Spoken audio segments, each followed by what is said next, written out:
We are back with another episode of Women in Leadership series, and this time we're talking about quotients. I'll let Vineet handle that. But before we get into it, the chat option is always open. It's always available for you to kind of interact with each other, say hi. We have a lovely panelist ready for answering your questions, so leave your questions in the chat. Today, as I just said, we talk about quotients, and to introduce the topic, to kind of give you a background or context on what we're trying to do, we have Vineet, who leads our sales at Communications, Media, Entertainment business. Vineet, over to you. All right, Ashmeet, thank you very much. And welcome, Debbie, Mrinalini, and Vani, the stars of our show today. Look forward to the next hour as we get into what we're going to be talking about. So what we wanted to talk about was, of course, in this day and age where we are dealing with so many issues, how do you manage all of them together? Previously, it used to be here. If you're smart, that's good enough, you get through, but not anymore. All that has changed. It's not good enough just to have a good IQ, a high IQ. It goes along with the other Qs that Ashmeet mentioned, EQ, SQ, AQ. And we'll talk about all those Qs as well as we go through the session, because that's the aim of this whole webinar, is to talk about how these great leaders have been dealing with in their workplace and ensuring success at every level. All the audience, welcome as we start this session. Really appreciate the time that you guys have taken to spend the hour with us, and we definitely hope that you will have some great learnings from this session. I'm looking forward to it, hearing these three great women and see what they have to share. As we talk about the quotients, one of the key things we want to talk about is at our workplace or personally, it's not just our capability to understand situations, but it's also how to control our emotions. How do we balance the social aspect of our lives, workplace, personal? And again, how do we adapt to changes that are happening today everywhere around us, be it in business, be it the way the consumers interact, the way the people adapt. So all of these matter a lot. So as you talked about the different Qs, we always heard and know about IQ, intelligence quotient. We want to talk today more about the emotional quotient. How does that play into your life? Same thing with the social quotient and the adaptability quotient. All of these three new Qs in some ways, very, very important to really be successful, not just professionally, but personally as well. To join us in the session, we have Mrinalini, Lakshminarayanan, who leads the global industry solutions at Ingram Micro. And we have Vani Kumar, who's the head of quality at Pinterest. And what we'll do with this session is try to answer, again, how relevant all these Qs are in the workplace and learn from real life experiences from these great women. And to kick it off, who better than Debbie, who is our own emotional, every Q powerhouse quotient at Tech Mahindra. Debbie, over to you.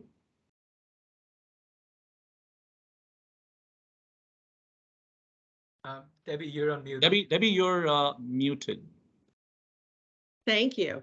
Thanks, Vineet, for the introduction. I am super excited about this session today. And I think personally, I've probably put more effort into researching the topic than any other topic I've done for the last 2 years. So I hope that everybody will really enjoy the subject. And, as Ashmeet said, please put your questions in the chat, because we're going to be talking about experiences and storytelling here. So let me just jump into it. As an individual contributor with a high IQ, we all know this, one can be really successful. But then in the workplace, if you add in working with teams or managing teams, your people skills become even more important. So they say that people with a higher IQ are obviously great, but the EQ, which is the emotional quotient, and the SQ, which is the social quotient, the people that have a balance of 3 tend to go further in life. And that's what we want to talk about today. I think we all have strengths, we all have our shortcomings, so let's work to increase all of our functional intelligence. We're going to be talking to two exceptional women. And because of that, I think probably the best thing to do is ask them to provide some context with their background. And Bonnie, if you'd like to start, do you mind telling us about your background, anything about your family you grew up in, and why this is a relevant topic, or even why it interests you to be on the panel today? Sure. Hey, everyone. First of all, thank you for having me. I'm very honored to be a part of this panel. I currently lead the quality organization at Pinterest, which includes release, test tools, on-site and offshore quality engineering teams. I'm originally from India, and I did all my schooling there. I grew up in a family where education was highly valued, especially being in a STEM field. My father is an engineer who worked for a company that built aircraft for the Indian Air Force. My mother worked in an electronics company. My brother is an engineer. My sister is a doctor. And it was decided very early on that I would also go into a STEM field. And so my background is in math and computer science as well. I think it was also an area that provided the most job security, and that's very important in a middle class upbringing. So most EQ and SQ related activities like art, music, and sports were perceived as a distraction from academia. And most of my educational background was very focused on developing my IQ. Well, thank you. Mrinalini, do you want to jump in? Sure. Yeah. Thank you for having me. This is a great opportunity to talk about this topic. And as you said, Debbie, it is not an easy topic to talk about. I have a very similar background like Vani. I came from India. I have a lot of similarities, but a lot of differences too, where I grew up in a family where there was hardly any people in the STEM or tech field. Me choosing physics was based on my interest. I just loved physics, and then moved on to do my engineering in Indian Institute of Science.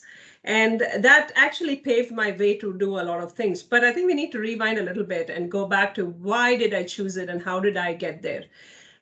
With my interest in an area which my parents did not know anything about, they were completely supportive of that. But from a society perspective, what I found was I was the only woman in the class all through my career, right? So all through my schooling, trying to pursue some of the higher studies in STEM, I was probably one of the only women in the career, and I was one woman among 100 men or boys at that time, right? So that paved the way for how my workplace is today. And majority of the workplace that I've been in has been women have been a minority, which I wish we can change, and we are pursuing to change that, and we have to change it. But at the same time, my experience of growing up with the boys has helped me in figuring out how to handle the situations in the workplace here now. Well, thank you. The title today is Why Emotional Quotient is So Important in the Workplace. And I think what's important here is for us to really determine the definition of each one of the quotients before we move forward. So let's do that. Intelligence quotient. So it's really, we know this, but I'm just going to say it anyway. It's a measure of your comprehension, a classic measure of your brain power. This is a hard skill that most likely came at birth. It's your intellect, your capacity to problem solve, and application of knowledge. And this could also be measured. The questions that were given on the IQ tests are related to reading comprehension, data interpretation, logical reasoning, verbal ability, visual reasoning, classification, analogies, pattern detection, etc. So I think we have a little bit more understanding of what IQ is, but I think we know less about EQ and SQ. So let me first read the definition of what quotient means. It's actually a degree or amount of specified quality or characteristics. Does that help? I'm not sure. But anyway, emotional quotient. What is the meaning? It's really a measure of your ability to maintain peace with others, keep to time, be responsible, honest, respect boundaries, be humble, genuine, and considerate. It has a lot to do with your character. From an empathetic standpoint, empathy is the domain, dominant characteristic of EQ. And think about this, EQ is the ability to acknowledge your own emotions while recognizing others, then being able to use that information to guide your behavior in a positive way. That's about reading other people. So in addition, it's about self-awareness, assessment, self-confidence, self-regulation, self-motivation. It all comes into play. Now, I think we should learn a little bit more about SQ, which is social quotient. It's actually about navigating or coexisting in groups with other people. It's your ability to influence people, not just a person. The subject is one's ability to build a network, maintain friends for a long period of time and colleagues that are part of your pod. It's about your charisma, where EQ, I just said, was representing your character. It really has to do with your people skills. SQ can read the room and grasp clues from others. Now, think about this. If you were in a room with clients and you're watching somebody paying attention to their watch, not that they wear them anymore, their Apple Watch, their cell phone, you can tell that they're not listening. So it's really important to have the SQ so you can kind of divert and acknowledge it. But the good news is that SQ can be developed and trained, and experiences can help you, and you can change over time. It's the least genetically determined quotient factor. So let's simplify everything here. What are we talking about today? Brain smarts, heart smarts, and group smarts. And combining all three is truly an effective measure of one's overall functional intelligence or functional quotient. So let's jump into this. While you were in school, we were mostly taught how to learn. We were also taught what to learn. In other words, it's really about your IQ. So I wonder how life would have been different if education was more balanced on EQ and SQ as well. It probably is, but I haven't been in school for a long time. But Mrinalini, do you want to give us your perspective on that? And with physics in your background, did it help you at all? Physics always helped me. I'm a physics fanatic, right? So I always say that get to the roots of things that actually happen. So IQ is the way to EQ for me in general, because I do a lot of analysis. I'd say you're right. First 20 years of anybody's life is about developing their IQ. They're measured that way. You are looking at ranking, rating, scores, and you're compared with other people in your own class. And therefore, you are driven by how you're measured. And that's very, very important to understand that. When it comes to when you get into the workplace, what happens is that you are now a part of a team. Initially, when you're an entry-level person, it's mostly your IQ that plays into your performance. But as you grow higher, it's ability for you to work with other people, ability for you to build the team, ability for you to lead the team, ability for you to drive the organization cross-functionally. So it all starts developing over there over a period of time. I do see that, a lot of schools, my son has gone through high school and he's in college now. So a lot of schools have actually significantly started focusing on various different areas, right? So you do see sports as one of the areas. You do see robotics, where they form robotics teams and they have to build something together, program something together. And then you do see some of the other project activities, even in as early as elementary schools, the kids have to work together to do projects together. So you are seeing some of those things being built in the early stages, even if the kids don't understand that they're actually doing it together and they're figuring out the personalities and they're resolving the issues. As they grow into college, you start seeing them understanding what they went through in school. And you do see that there is a difference in those children who've actually been a part of some of these activities, been a part of clubs, been a part of these robotics competitions, or been a part of UN competitions. So I do see that there is a significant difference nowadays in terms of the school education, which focuses on all-round development. One thing is, when I went to school, we didn't have something called participation trophies, but they have that now. Well, thank you for the perspective. Vani, do you want to jump in on this topic? Sure. I think my education was very focused on developing my IQ. And I think even for extracurricular activities, we participated in debate and essay writing competitions. But I think growing up, I got a lot of free playground time with friends. And I feel like that was very useful. Playground politics actually taught us like empathy, negotiation, how to read people, how to navigate tricky situations, how to run away from the bully, right? Basically, all the skills related to EQ and SQ. So we somewhat made up for the lack of it in our curriculum. And I feel to answer your question around how would things be different, I think if our education system was more balanced and we were less focused on individual achievements, I think that would really go a long way towards developing people's EQ and SQ, because there's intense competition in schools and colleges, and teachers often grade on a curve, which literally forces your empathy to take a backseat, right? Instead, if we understood our friends or classmates' growth areas and we kind of helped each other out, and I think we do that now through sports and group projects and things like that, you're actually training people to be better in the real world environment, and you're also probably raising the overall class average. You know, I think you did pretty well, regardless if you weren't in sports, doing your essays and debates, because you figured it out. But would love to hear a little bit more about your experiences as we get into this. I'm going to take a commercial break for just a minute. And as a part of the break, we're going to play a game. And it's called Blank Slate. I don't know if anyone heard about it, but it's just a word game.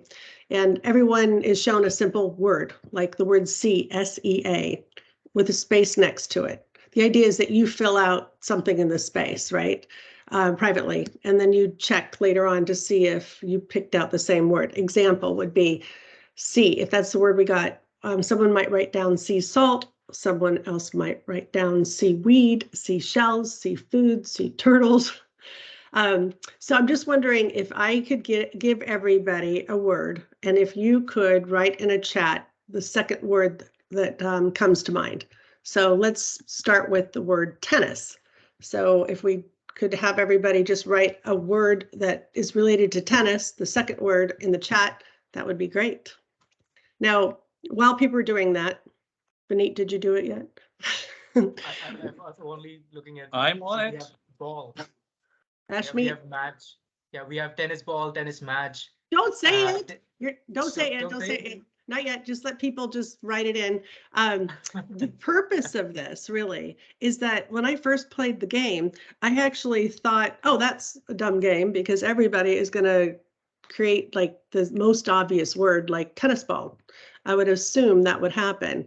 And it's actually not what happened at all. So Ashmi, do you want to read them? Sure. We have tennis ball, tennis match, tennis player, second tennis player, tennis table, tennis elbow, court, match again, racket, player, game, ball, Debbie. Wow. Tennis Debbie. Conversation, ball, skirt, tennis star, tennis table, tennis champion, court, shoe. This just keeps going. Tournament. You know, I think the scenario here that we need to think about is, you know, would you just assume everyone would write down tennis ball? But they didn't. And it shows how everybody thinks differently. Let's do another one. Let's use the word sun. If I said the word sun, S-U-N, not S-O-N, S-U-N, what would be your second word? If you want to put it in chat, that'd be great. And again here, we got a lot of sunshine. There should be. Yep. The scenario about playing this game is really to talk about diversity. So we're all unique, we all have our strengths, we all have different experiences, and because of that, we think differently. And we're going to make this applicable in 1 minute. Do you want to go ahead and read some of the responses? Sure. First one is son-in-law. Then we have sunrise, sunshine, suntan, sunflower, sunrise again, a lot of sunshine, sunset, sunshade, sun moon. Wow. Flowers, lights, rising, sun Wow. Sunday, sunshine again, sun bright, sunset, sunscreen, sun and earth, sun flare.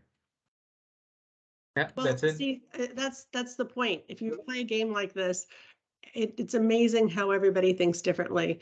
You know, not working in a vacuum can make the world a better place. So let's make this applicable. I'm going to go ahead and sun jacket. I haven't heard of that one before. I suppose it helps with sun damage. That's another one, sun damage.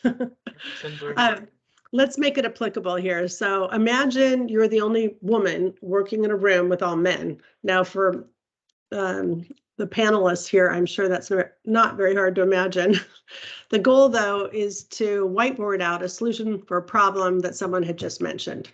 And Mrinalini, I'm just wondering if you could take a minute and articulate the role that you might bring to the process. And can you also talk about why diversity is an important scenario in problem solving, example of our game we just played?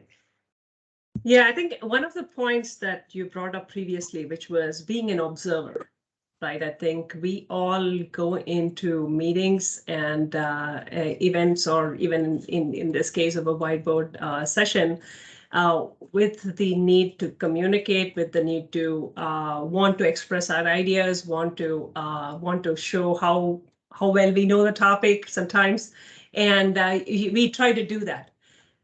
But I think there is this concept of being an observer. I remember one of the first projects that, one of the first processes that I learned was something called peer review process.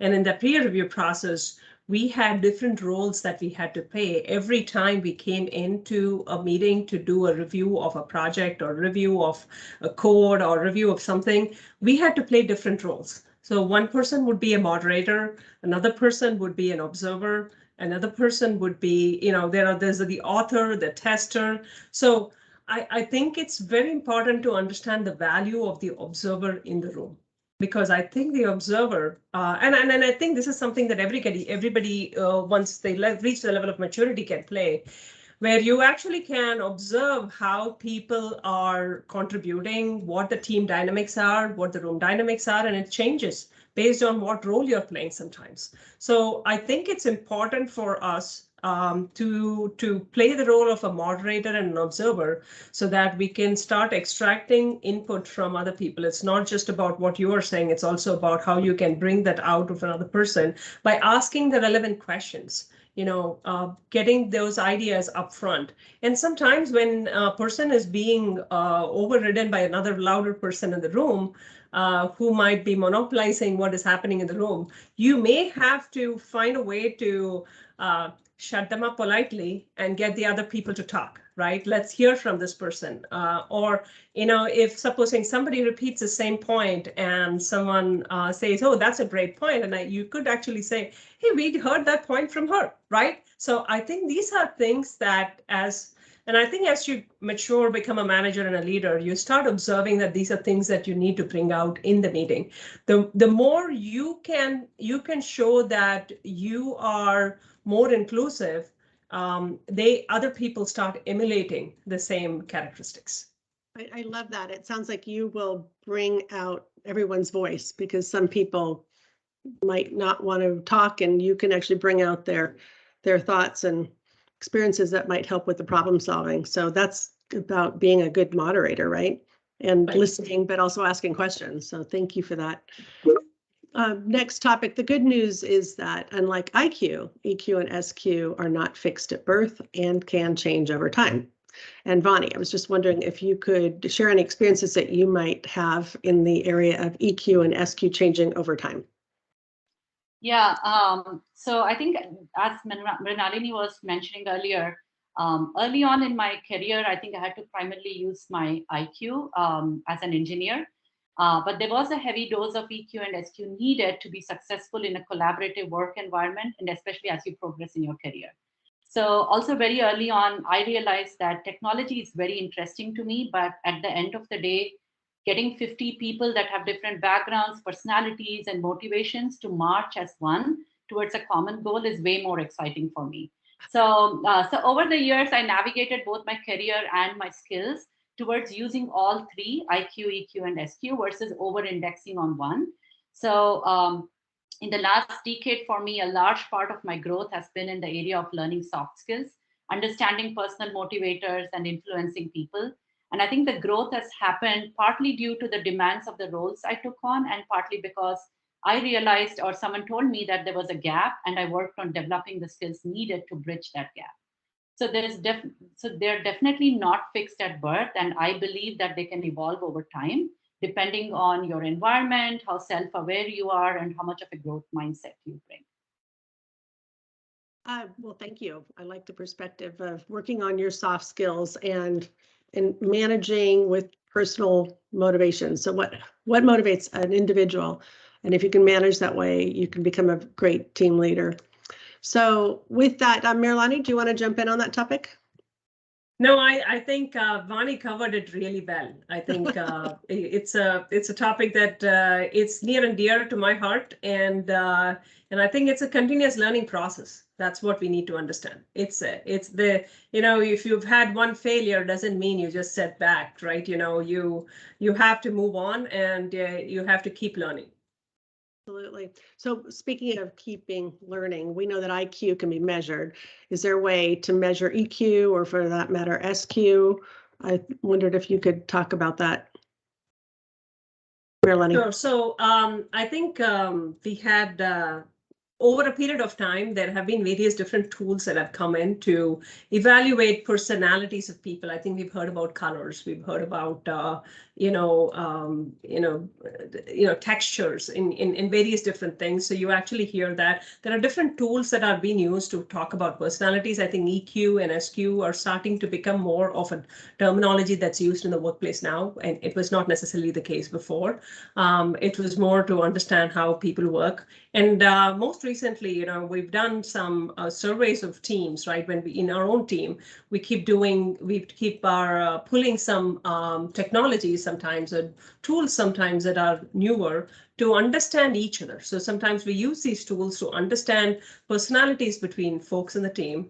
And sometimes we make it a play fun thing where we say, hey, okay, now here's the board. Where would you put you people in your team? And everybody marks people, and then when the actual survey results come out, we can start saying how well we've understood people within the team, right? So it's about leveraging the strengths of people, and then for individuals, it's more about understanding like how what they do impacts, and then seeing if they want to improve, they can see who is good at that in that chart, and actually leverage their learnings to help them improve.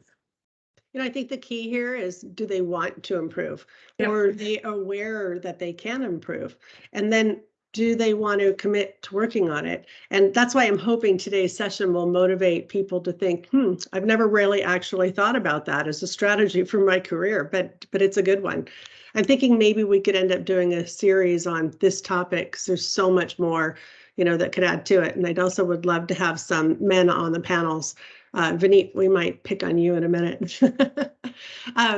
So Vani, have you ever been a mediator working with engineers with high IQs? Curious, were you ever using your IQ to work through a solution and not just your EQ? And that's an interesting question in itself. So it sounds like it's a two-part question. Sure. I think in one of my previous roles, I was managing a big infrastructure upgrade project where one of the senior engineers was asked to work on something else and hand over his current responsibilities to another senior engineer. So he was supposed to set up a knowledge transfer session and walk the new person through the details. 2 weeks went by, and this task was not completed.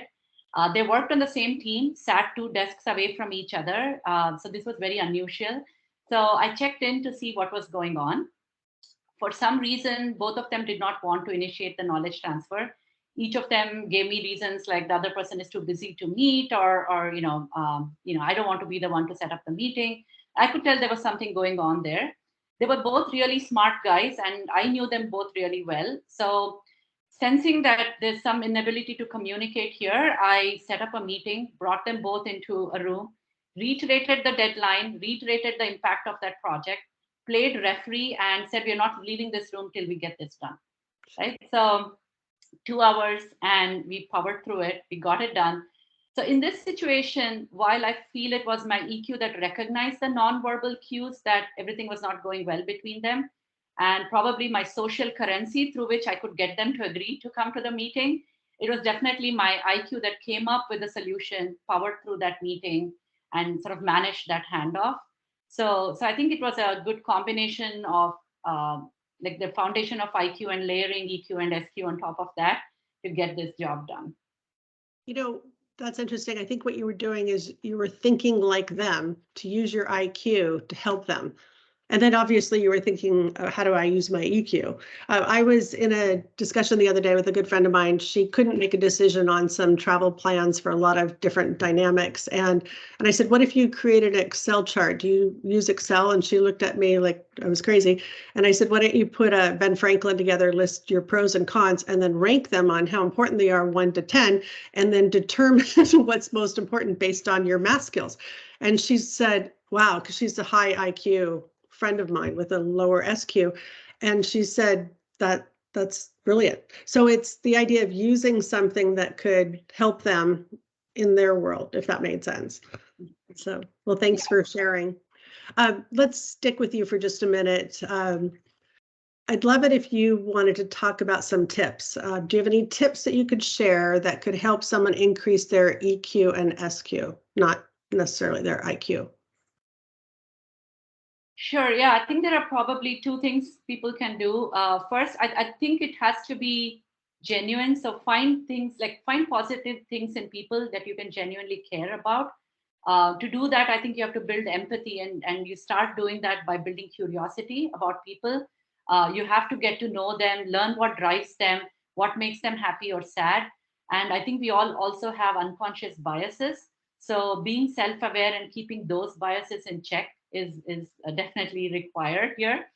Secondly, I think we shouldn't be afraid to show that we appreciate people, like asking people for their input rather than telling them that you need them to do something, or giving thanks, recognizing someone's effort, appreciating their help and support. Or if you're not comfortable doing this in person, you can even drop them an email or a quick note on Slack. But I think these are like really small, simple things that can go a long way in the workplace. Absolutely. You know, in my opinion, I think there's a lot that we can do. Instead of telling somebody to do something, we can ask them if they would do it. That's pretty simple, right? But it will motivate them more versus being told to do something. I also think about taking the time, as you said, to show your appreciation and support. Like when we're on calls for an hour and somebody really put a lot of work into it, just ping them and just thank them. It can make a big difference. The other is simple things like please and thank you can go a long way. One Sumit, who was always an anchor host, always says, you know, please and thank you all the time. And I think please and thank you can go in the same sentence. But anyway, I think there's just so much that we can all work on, but I think the idea is to be aware of it, if that makes sense. So let's do this. Let's consider some of the most successful executives. Let's talk just for a minute about Satya Nadella from Microsoft. I'm sure we all know about him, but he's really known at Microsoft for his mission statement, which is, quote unquote, empower every person and every organization on the planet to achieve more. Okay, love that. But how did he do it?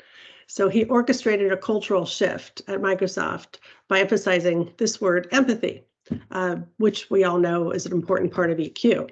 He also wanted to emphasize collaboration, which is SQ, and growth mindset. He definitely transformed the corporate culture into one that emphasizes continual learning and growth. I love that.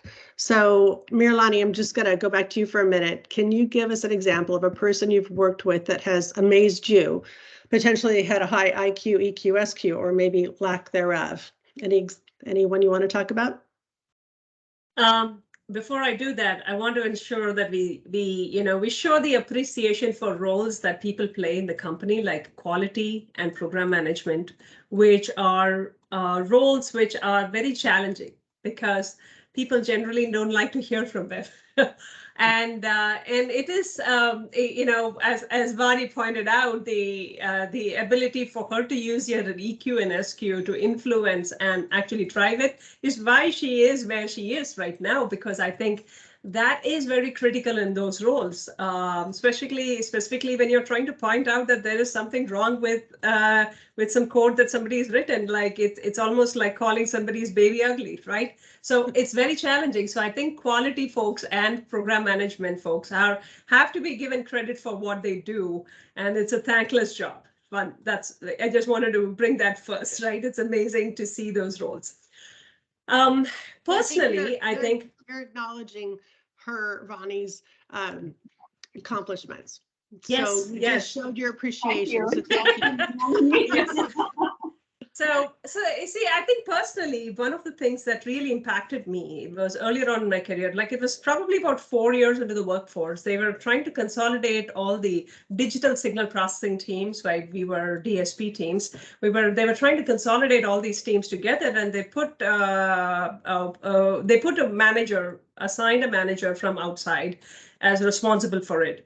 He came in, and within about 3 weeks or 4 weeks, he did his magic. These were teams from different places, and they had their own sets of, I would say, IQ egos, right, that you come into with. So he was able to put the teams together, and he did a magic, right? So at that time, he basically found some people within the team to assign as managers to run the different smaller segments of the team, and I was one of those managers. And having seen him do this very seamlessly, I thought it's all easy.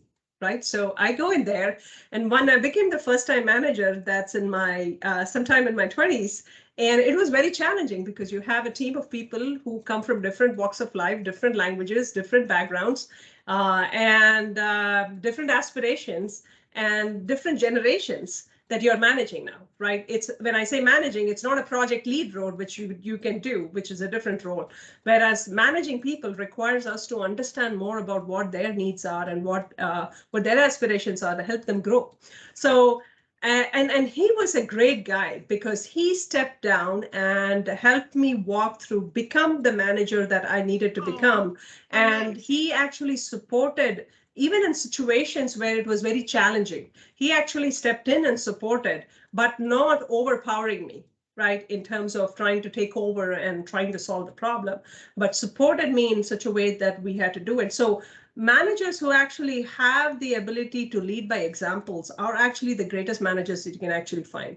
And I think he was a great mentor. Not all managers are great mentors, but I think this brings me to one of the books that I had read. Marshall Goldsmith's book that I had read, where it says, what got you here will not get you there, right? So you got to a role, and you take up a role because you can do 60% of your 60% of what you bring is what is needed for the role, but the remaining 40% is something that you have to learn on the role and learn how to deal with it. So I think this is something that we need to keep in mind. It doesn't matter whether it's a role.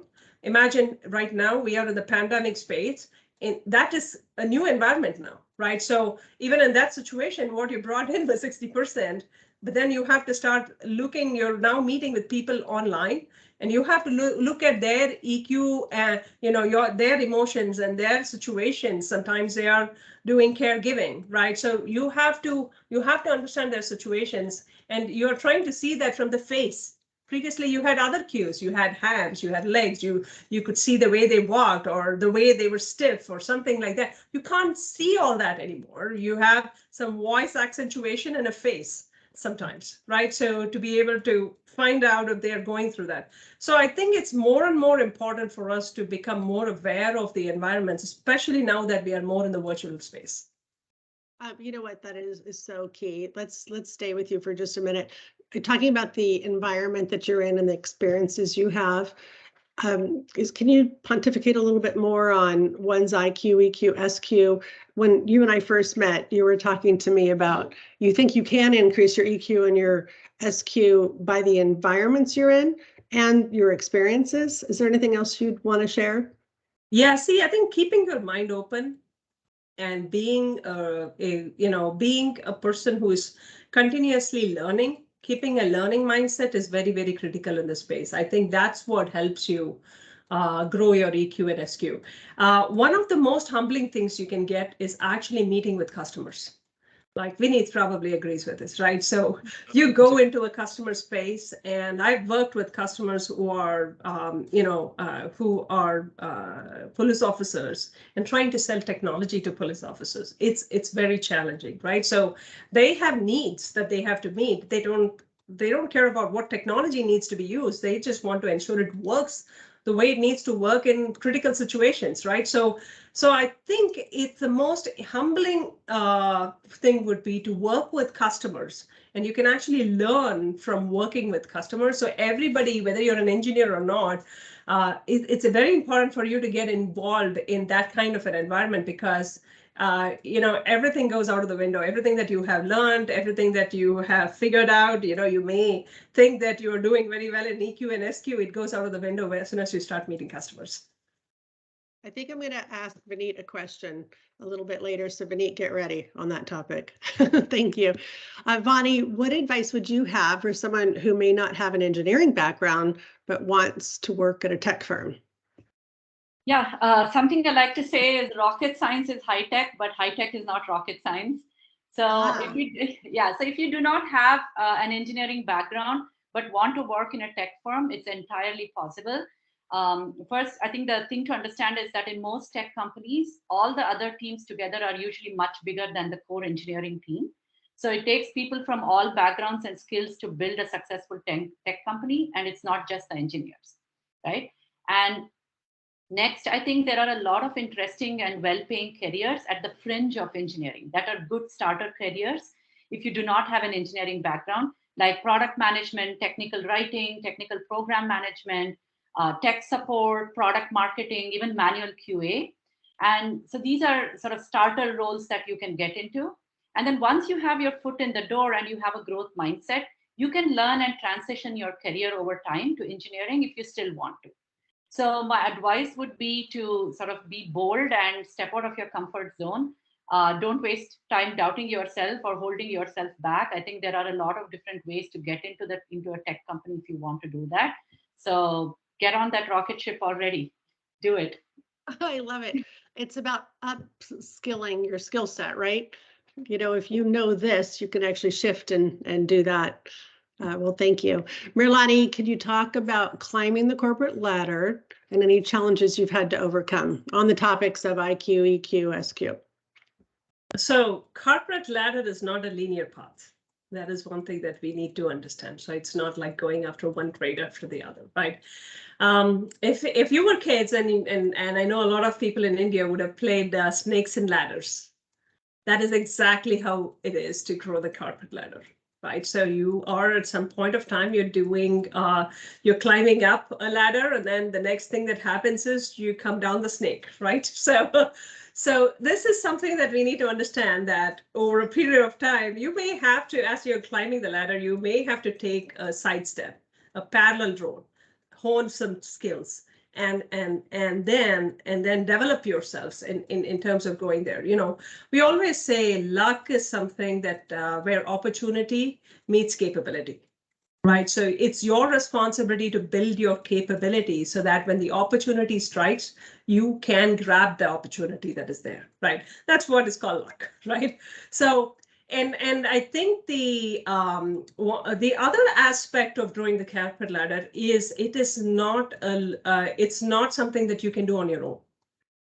You need to have mentors. You need to have sponsors. You need to have other people who want you to grow. So you almost have to, there have been times where some of my mentors have given me direct feedback saying that, hey, you did this is not right, or this is not going to help you get there. Or sometimes they've actually pushed me into roles where I didn't feel that that's the path that I wanted to take. Right. So or that's something that I would like to do, or I would be good at. So and I think this is something that mentors and sponsors have a much better vision, and they sometimes can push you into those kind of roles, which can actually help you grow. So think about corporate ladder as snakes and ladders. I want to hear more about snakes and ladders. I haven't played it, but I'm gonna look it up. Thank you.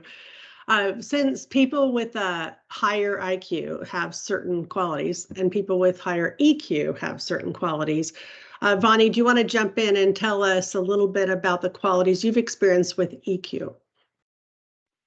Yeah, I think people with higher EQs usually have a high level of empathy.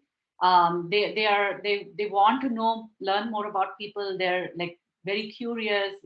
They genuinely care about people. They're able to put themselves in others' shoes and think through situations through others' perspective and not just their own. And they also have a higher level of self-awareness and know what their strengths and weaknesses are. And they're able to sort of think of that when they are in a room in a situation of how am I coming across, and either adapt themselves quickly by reading the room or reading sort of the energy level or the emotion in the room and alter their approach based on that, right? And then they're also very perceptive, considerate of others. I think all of these traits are very important in the workplace. Because we work so much with different types of people, and knowing the right thing to say to motivate someone, or knowing when someone's having a bad day and offering them support, I think makes us all better managers and co-workers. Well, thank you for that. Since our topic today is under the auspices of women in leadership, I'm going to ask an important question, just saying here. Mrinalini, do you want to jump in and talk a little bit about some advice you might have for men working with women in the marketplace today?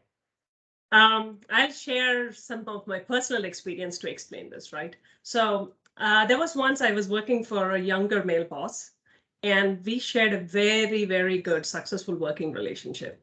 During one of the one-on-ones that I had, he would actually talk about, if I would respond to something, and then he would say, hey, that's how my mother would respond, or that's how my sister would respond, or that's how my wife would respond. And I basically thought about it, after a couple of such meetings. I went back to him and I said, hey, I understand that you have very limited experience with women in working with women. And imagine if I do the same thing the other way, and if I start comparing you with my spouse, my brother, and my son, and how would you take it? Because you are different from all of them. And I have a much better experience of working with so many men at workplace. And therefore he got the point, right? So, and I saw him stop doing that, right? It's important for us to be more cognizant of the fact that they've not had the kind of experience that they need to have to be more sensitive to the environment here now, right? Second thing is, we had a situation where I went to the management and I presented a meeting, a plan for getting my team more experience working with customers, and also going to shows. So they need to know what, product management team has to know what the competition looks like and what customers, what customers are asking for. So when I went to a plan, and I actually gave an equal opportunity for everybody in my team, and actually put it up on a board, and I had told them that, hey, you pick the opportunity that works for you. And some, we had a single woman with the children. She said, I can't do it on these dates. And then I had a man in my team who said, I have a working spouse and I have to do babysitting during these times, so I can't pick this up. And they picked the top areas. The challenge that you faced was, in that situation, the women who picked some of the areas, they were not experts in that areas. So they decided to cross-functionally train themselves so that we can be more effective. So it is important for us to bring that up and give the choice to the people in your team to make the decision, right? And I think they will step up to the challenge and help each other to make that happen. So one of the Pew Research Survey results that came out recently, after the pandemic, the reason why women leave the workplace is because of lack of advancements and feeling disrespected for the work that they are actually putting in. So you need to actually take a look at how your environment is for women and how they feel about it. Talk to the women in your environment and see what you learn from them. Focus group discussions are good in that. Well, thank you for your comment. I think we could keep talking about that topic for the rest of the day, but we don't have time. Vani, do you want to jump in on this topic? No, I think actually Mrinalini covered it in a lot of detail. So yeah, Okay. I think she did a great job there. Okay, good. So Vani, how about another question? Have you ever worked for a man with a high IQ and a lower EQ? Any examples that you could share? Yeah, I think I've worked What with. does that mean? The answer is yes. Yeah, I think I've worked with quite a few people that fall in that category. So I think in the past, I worked in a team where maybe because of their cultural background or due to lack of awareness of what's proper and appropriate in the workplace, I was made to feel very uncomfortable. I was there for 4 years, and several times in a month, I would get, like, my teammates would tell me that I did not look like an engineer, I did not dress like an engineer. And in one of the interviews, the interviewer asked me, he told me that your resume is very nicely written. Did your husband write it for you? Or made assumptions about me, like, oh, you have young children, so guess that means you can't travel for work, right? So maybe we'll ask this other guy. Or, oh, I know you can't stay back late today and work in the lab because, you have to get home on time. So, and so many of these over a period of time, I think there was a point where I would walk in and what I was wearing would be the first 5 minutes of conversation, right? I would, and it really annoyed me that they were focusing on these things. But this was very early in my career, and I did not speak up or say anything, which was probably not the right thing to do. If something like this were to happen today, I would be. I have a very low tolerance for something like that. I would be, I would speak up and tell them that it's highly inappropriate, and women should be treated as professionals in the workplace, and that we shouldn't. It's not right for them to be talking like that.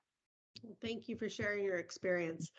I'm just wondering, Mrinalini, do you have any advice on creating more awareness in the workplace to help people to be more successful with their interpersonal skills? I think there's a lot of examples that Vani talked about and I talked about. This is not just related to women, because if when I used to work in India, it used to be there were people from all over India. Some of them had ability to speak in English because they learned an English medium, and then some of them did not come from English medium background, right? Depending on the schools, are you from a top tier school or lower tier, mid-tier school? So there's a lot of inhibitions people develop over a period of time based on the background that they are in, right? So you do see that kind of diversity. Diversity is a term which is you can't pin it down at all, right? Because I think when you come to the US, we are constantly looking at how diverse our team is. Are we bringing in other perspectives into it? So I think there is a perspective, there's an experience, there are other aspects of yourself, because people as they've grown, they've had kids. Simon Cowell has changed so much in America's Got Talent from 2000 to what he is now, because 4 years ago he had a son and he started seeing the contestants as someone's kid, and he started mellowing down and expressing his views differently. It did change the quality of what he was producing. It just changed the environment a little bit. So I think everybody learns from the environment. Everybody can learn from the environment. And I think they need to think more in terms of wanting to learn from the environment. So once the want is there and willingness is there, they would do it. I think awareness there is half the battle, right? Yeah. When you're not aware of the fact that you actually could or should consider your EQ and your SQ, knowing that, you'll be more aware, which is the reason why this webinar is important today. I'm going to bring up one more quotient. It's called AQ. What is AQ? AQ is adversity quotient. It's really the measure of your ability to go through a rough patch in life and come out of it without losing yourself. So we've all gone through something in our life when we've been faced with troubles. So AQ is about who determines to give up or get back up. We've all had a time, like I said, when you've fallen and you've gotten back up, but failure here is key. And for that matter, someone with a high AQ, the idea is to become more self-aware and be more evolved with what the process is that you just went through. So do either of you want to take on an experience or advice you might have on that subject? Mani, do you want to go first? You can go, Mrinalini. Okay, so I think the hardest times are usually the time which reveals the personality of a person. Because there could be, in a normal situation, you would find people with high IQ, high SQ being responding in the way in which you would respond to be very inclusive. But when it comes to adversity situations, like, for example, a product is not going to get shipped, or you're never going to make that thing, that there's a high quality problem, or you start seeing the personalities change.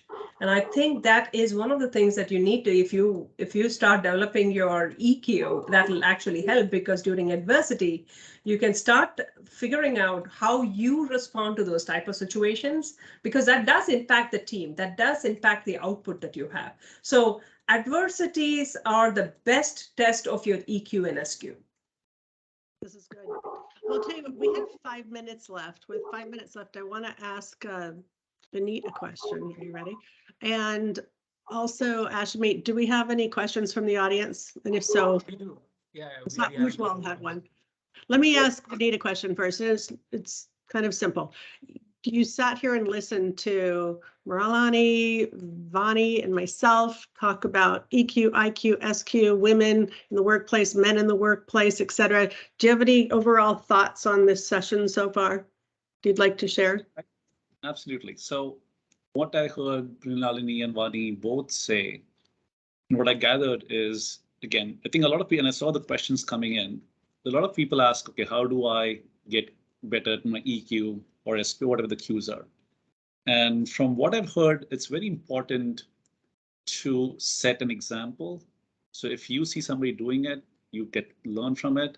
And then when you give it back, you're teaching somebody else. So I think for everybody in the team, I think the biggest thing to remember is if you have learned that quotient already, if you're one of those folks who already are there, ensure you're passing it on, because every person that you pass it on to will learn from it and will help that grow across the workplace. And I think off the record, we were talking previously, my personal opinion when I look at the workplace is women do come in with a lot more EQ and social quotient. I see that at my house, right? If you look at your daughter versus your son, you see that difference. I mean, my 10-year-old daughter talks more with her friends than my 13-year-old son talks with his friends, right? So the social aspect by default is always there for women. So what I would say, it's more, in some ways, for the men to learn, is how do you get your EQ and SQ on a higher level than where you are today? Thank you. Ashmeet, do you want to jump in on some questions? I do, yeah. So we were talking about self-awareness, right? So I have this question from Janset. She says, how to improve awareness of oneself when they are a repeated interrupter? So anyone want to take that up? What was the question? Yeah, you tell the question again. I think you're saying when a person is they interrupt people a lot, how do you stop yourself from doing that? Is that the question? Yes. Any advice? Is it for that person? So let's say I think as I said previously, right, the observer is very critical in every environment, because I think the observers are the ones who can actually present this. It is important to tell them how you feel when you get interrupted. Right, I think it's very, very important for you to tell them how you feel when they interrupt you regularly, and then and I think that is treat others as you get treated. And if they continue to do that, they are losing out on a lot of things. So don't try to change people significantly, because you may or may not have the control to do that. Right, so you do have to accept that fact sometimes. If they are not in the level of EQ to even understand and perceive it and want to change it, you cannot change it, because their ability to change is based on their interest to want to change it. So Another question, Ashmi? Yeah, so Ekta asks, do we need to control our EQ?